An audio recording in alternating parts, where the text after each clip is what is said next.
जानकी के हरण जौना घरी रावण कैले बा।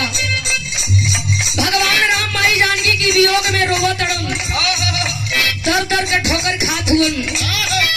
हनुमान से मुलाकात भई। भगवान राम हनुमान से कहे लगलन, तोहरे अलावा के बाजे सीता का पता लगा पाई?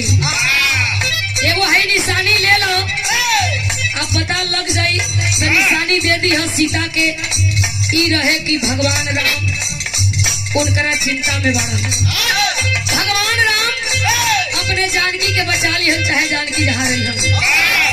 लेकर के मुनरी भगवान हनुमान जी चलल हुआ।